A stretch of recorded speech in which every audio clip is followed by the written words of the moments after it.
Assalamualaikum warahmatullahi wabarakatuh. Waalaikumsalam warahmatullahi wabarakatuh. Alhamdulillah alamin. Ya, saya sudah diajak oleh Kang Aop.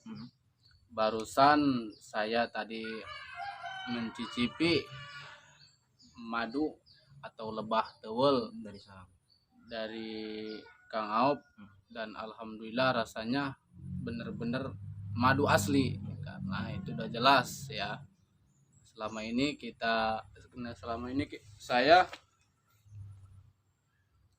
nyicipi dan minum madu dari botol-botol, apakah asli atau enggak.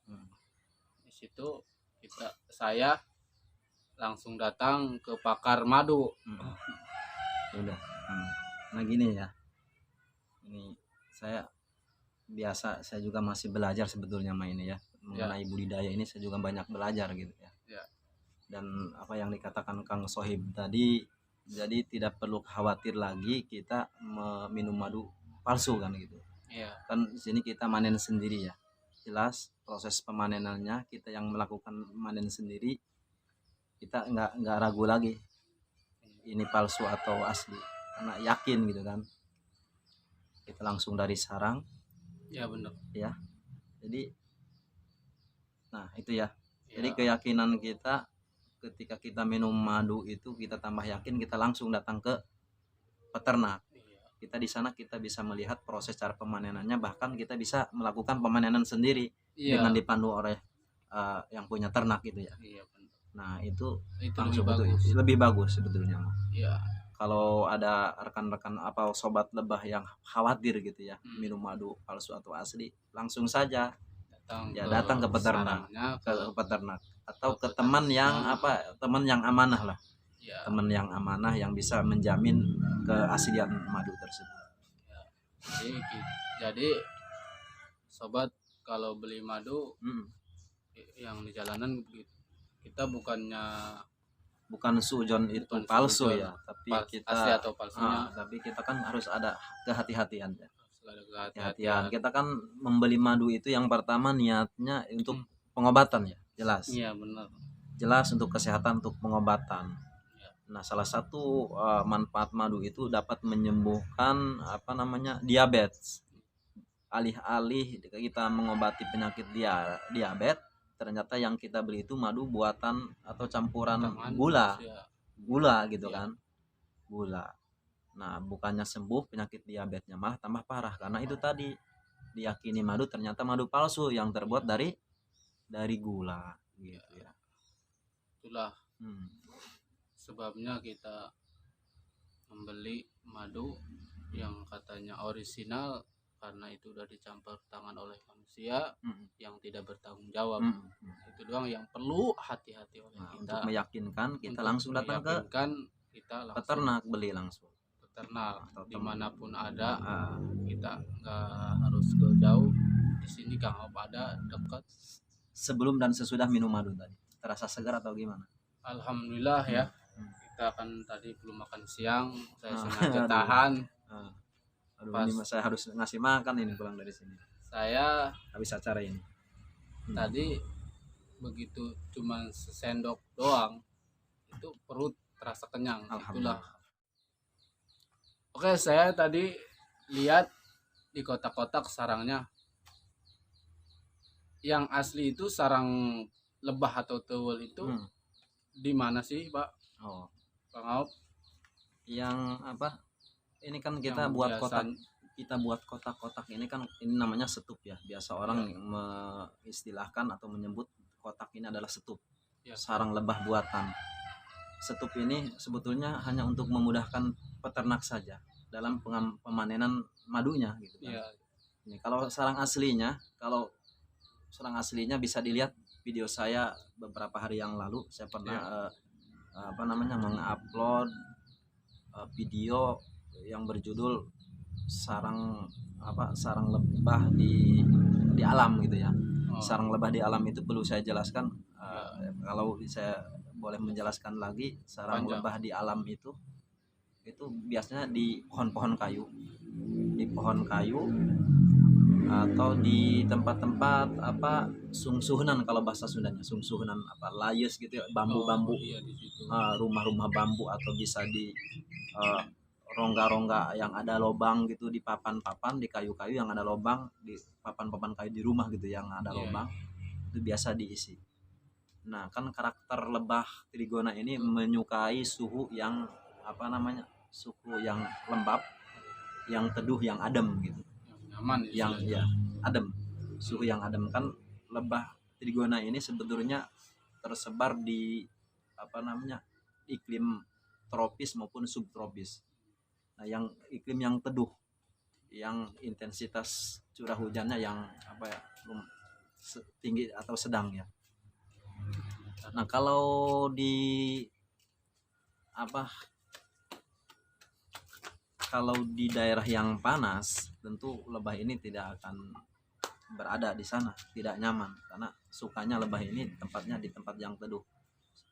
Nah alhamdulillah di lingkungan saya ini tempat yang oleh Allah dikasih tempat yang seduh, sehingga tempat ini menjadi habitat asli lebah dewel atau trigona. Oke, masih banyak lagi pertanyaan dan penasaran saya untuk memelihara di sana madu lebah tewel. Jadi di bunga-bunga itu Pak Kang Aup, si tewel itu hinggap di sana. Apakah itu bisa merusak atau enggak sih dari bunga tersebut?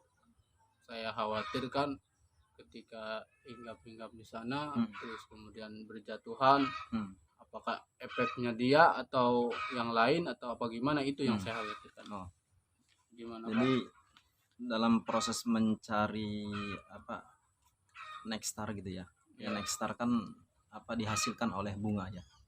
Nektar tentu bunga itu tentu ada mengandung nektar, dan nektar itu nanti yang akan diambil oleh lebah, ya diambil ke dalam sarang, nanti di sarang diproses menjadi madu dengan dicampur secara alami dengan air liur lebah itu sendiri. Apakah mengganggu terhadap apa bunga itu? Sebetulnya bunga itu sangat membutuhkan kehadiran lebah, karena lebah itu salah satu apa namanya serangga polinator ya. Serangga polinator itu adalah serangga penyerbuk. Ini sangat diharapkan sekali oleh bunga, karena bunga akan menjadi apa namanya, akan menjadi buah ketika dihinggapi oleh lebah.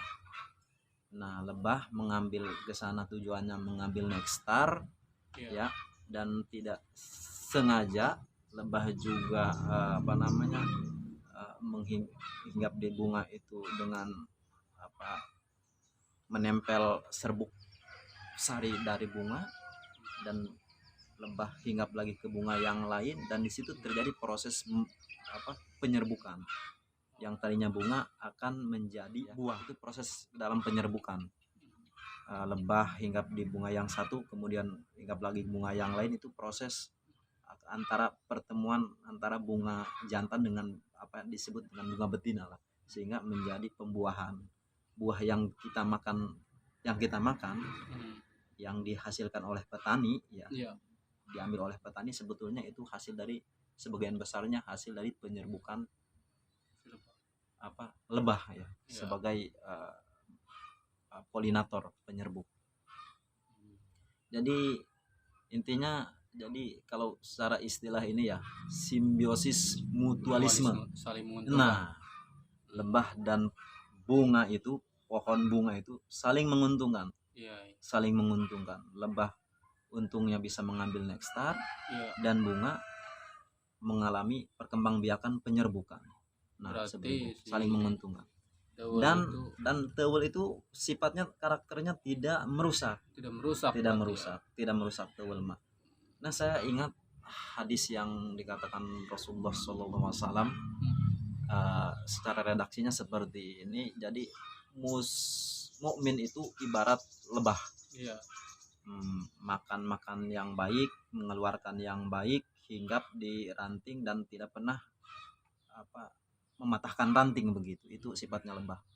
Jadi dia itu memberikan manfaatnya lebih besar ketimbang apa yang diambil dari bunga itu sendiri. Itu bunga, kalau kita mungkin kalau sebagai manusia mah bunga itu berharap akan kehadiran lebah itu. Tanpa lebah bunga itu tidak akan menjadi buah. Itu proses penyerbukan itu secara alaminya itu bisa oleh lebah atau penyerbuk lain. Seperti semut pun memang hewan penyerbuk, tapi lebah itu karena besar banyak. Nah jadi prosesnya, jadi kontribusinya terhadap penyerbukan itu lebih besar daripada makhluk-makhluk yang lain gitu. Nah, itu. Oke Pak, menanya lagi nih. Iya, boleh silakan. Kalau kita mau berternak, bunga apa sih Pak, Pak Ngaup, yang harus ditanam? Bunga apa itu Pak? Ada berapa bunga? Pertanyaan sangat bagus ya. Ini keberadaan bunga itu dalam tempat budidaya itu sangat penting ya. Karena lebah itu dia tidak akan bisa bertahan hidup tanpa makanan atau tanpa bunga.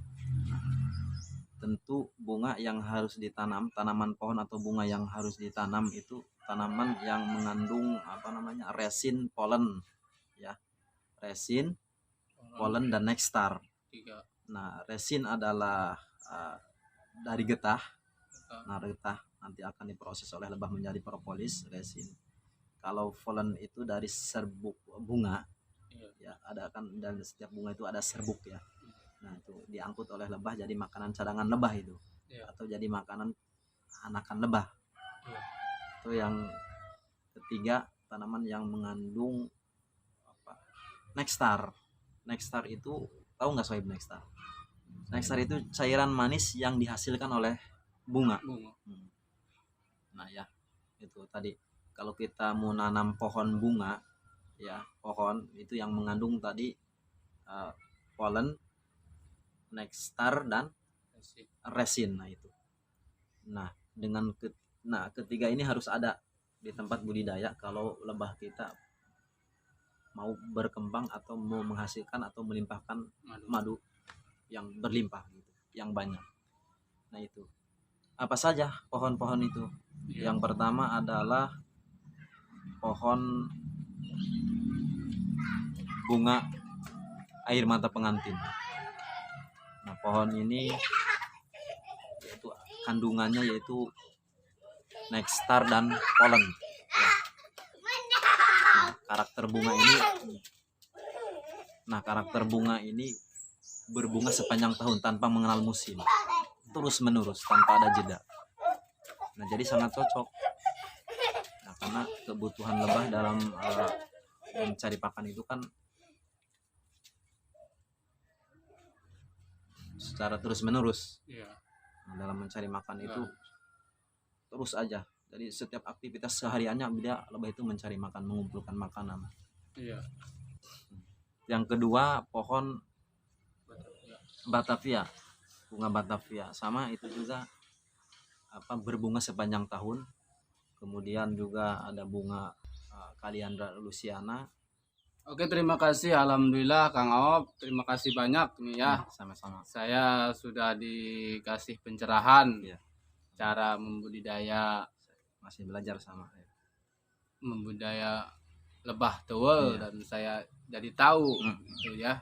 Alhamdulillah alhamdulillahnya itu kita dikasih nyicip 2 sendok membuat saya kenyang di perut gitu. Alhamdulillah. Dan buat badan kan tadi rasa, walaupun 2 sendok baca memakannya dengan bismillah kan luar biasa luar biasa manfaatnya ke sobat dimanapun Anda berada. Mudah-mudahan video ini bermanfaat dan mudah-mudahan kalian panjang umur dan jangan lupa amin. Sehat semuanya, madu terus, pantang mundur. Jangan lupa subscribe, komen dan like dan komen di bawah ini. Oke, jangan lupa itu saja. Kalau nggak mau komen ya like. Kalau lebih bagus sih tiga-tiganya, subscribe, komen sama like. Oke, itu saja. Sekian dari saya. Kurang dan lebihnya mohon maaf. Itu kalau ada kata-kata yang salah itu datangnya dari saya. Kalau ada yang benar itu mungkin hikmah datangnya dari Allah. Assalamualaikum warahmatullahi wabarakatuh.